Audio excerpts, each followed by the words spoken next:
State جس کو کہتے ہیں. لوگوں میں ایک غلط فہمی یہ ہے کہ وہ سمجھتے ہیں کہ جیسے سوویت یونین میں تھا یا جیسے چین میں ہے،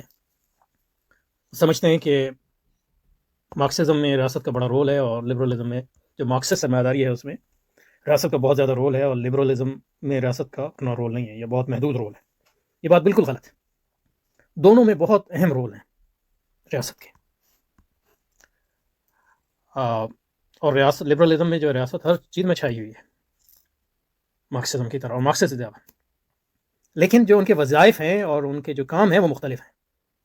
اور حقیقت یہ ہے کہ لبرل ریاست جو ہے، لبرلزم کی فتح مارکسزم پر ایک اہم وجہ یہ ہے کہ لبرل ریاست جو ہے وہ زیادہ آپ کہیں کہ ترقی یافتہ ریاست ہے، یعنی زیادہ کمپلیکس کہیں یا یہ کہیں کہ زیادہ،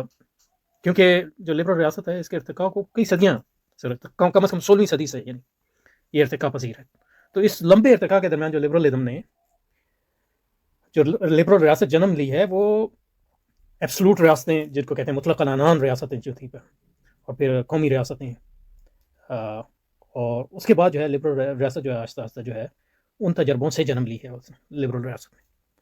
تو پہلا مقصد کہنے کا تو یہ ہے کہ یہ تصور بالکل غلط ہے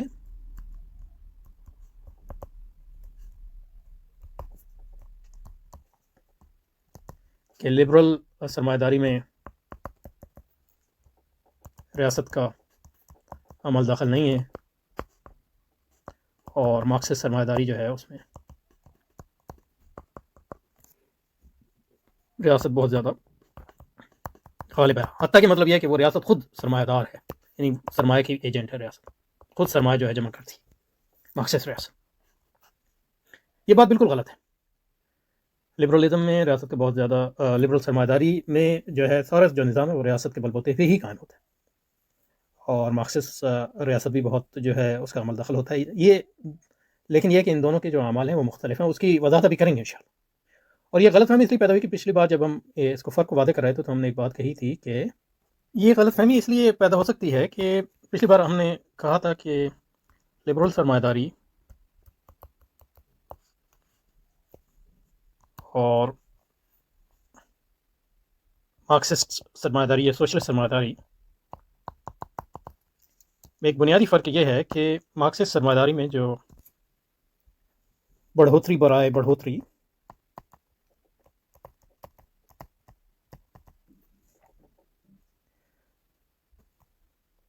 اور اس کی حکمت عملی کا تعین جو ہے ریاست کرتی ہے پلاننگ کے ذریعے.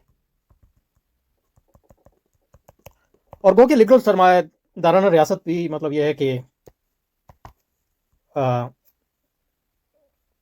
ایسے ادوار آئے ہیں کہ پلاننگ جو ہے اس کا حصہ رہی ہے، لیکن یہ کہ جب لبرل ریاست جو ہے ترقی کرتی ہے تو وہ جو ہے اس پلاننگ کے رول کو ترک کر دیتی ہے. اور لبرل سرمایہ داری میں جو پلاننگ ہوتی ہے بڑھوتری بڑھوتری کی حکمت عملی جو طے ہوتی ہے وہ اسٹاک ایکسچینج کے ذریعے اسٹاک ایکسچینج کرتی ہے اور مارکیٹ کرتی ہے. اور لبرل ریاست جو ہے وہ اسٹاک ایکسچینج اور مارکیٹ کا تحفظ کرتی ہے، یعنی مطلب اس کے لیے قانون بناتی ہے، اور جب مارکیٹ جو ہے کریش کرتی ہے تو اس کی مدد کو آتی ہے، جیسے آپ نے دیکھا. یعنی سرمایہ داری ریاست کے بغیر ایک دن چل نہیں سکتی. تو ایسا نہیں ہے کہ ریاست نہیں ہے، لیکن فرق یہ ہے کہ جو حکمت عملی جو پلاننگ ہوتی ہے لبرل سرمایہ داری کی وہ ایکسچینج اور مارکیٹ کے ذریعے ہوتی ہے، اس میں ریاست خود حصہ نہیں لیتی. ریاست جو ہے اس کی تحفظ کی ذمہ داری لیتی، اور جب اس کو یعنی مسائل پیش آئیں تو اس کی مدد کرتی ہے. جبکہ جو مارکسسٹ ریاست ہے وہ جو ہے عملی طور پہ اس میں گھس جاتی ہے. گو کہ مطلب آپ چائنا میں دیکھ رہے ہیں تو وہ مارکسسٹ ریاست ہے، لیکن اس نے جو ہے لبرل ریاست اور مارکسسٹ ریاست کے جو رول ہے اس کو جمع کر لیا. تو یہ بھی ہوتا ہے، لیکن مطلب تجریدی طور پہ ہم کہہ سکتے ہیں کہ لبرل سرمایہ داری وہ سرمایہ داری ہے جس کی ترقی یافتہ شکل میں بڑھوتری برائے بڑھوتری جو ہے اور اس کی حکمت عملی جو ہے اس کا جو رخ جو ہے وہ اسٹاک ایکسچینج اور مارکیٹ متعین کرتی ہے. اور اسٹاک ایکسچینج اس لیے اہم ہو جاتی ہے کہ فائنانس کیپٹل جو ہے اس کا غلبہ ہو جاتا ہے سرمایہ داری کی اعلیٰ شکلوں میں. اور اس سے پہلے جو ہے مطلب یہ کہ عمومی مارکیٹ جو ہے وہ یہ کام انجام دیتی ہے،